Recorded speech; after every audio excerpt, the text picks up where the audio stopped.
Le Parlement panafricain se réunira du 21 mai au 4 juin à 12h30 en Afrique du Sud. L'élection d'un nouveau bureau de cette institution de l'Union africaine sera l'un des points essentiels de cette réunion et interviendra le 31 mai. Plusieurs candidats, dont la Malienne Haïdara Aïchata Cissé ou encore le Ghanéen Fortune Charoumbira, sont en course pour la présidence. Parmi les enjeux de ce renouvellement, la relance des activités du Parlement après une année improductive du fait du Covid-19. Effectivement, je suis candidate à la présidence du Parlement panafricain. Cette élection représente pour moi un grand défi parce que d'abord, je suis une femme politique et on ne peut pas dire que l'institution va très bien. Donc, c'est un challenge. Et la deuxième chose, c'est que je suis une femme et en général, pour que les femmes réussissent, il faut qu'elles fassent 4 ou 5 fois plus que les hommes. Je pense que le Parlement panafricain doit exister et si je suis là, en tout cas, comme présidente, je vous promets qu'il y aura un grand changement au niveau de ce Parlement et de cette institution.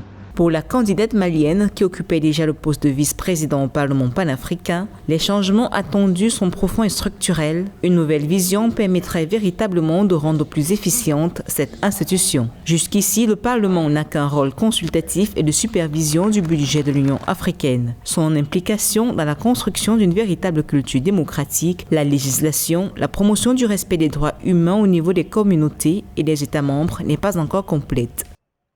Je crois que n'eût été la pandémie qui a quand même stoppé les activités du Parlement. Je crois qu'aujourd'hui, on allait avoir les 28 pays qu'il fallait pour que le Parlement soit un Parlement législatif. Donc ça, c'est mon premier défi.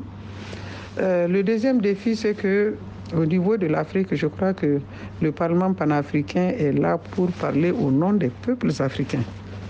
À partir de ce moment, je crois que c'est une lourde responsabilité et cette responsabilité est pratiquement un fardeau et ce fardeau, il faut le prendre et le porter haut. Et moi, je suis prête à porter ce fardeau pour que les problèmes de l'Afrique soient réglés par les Africains.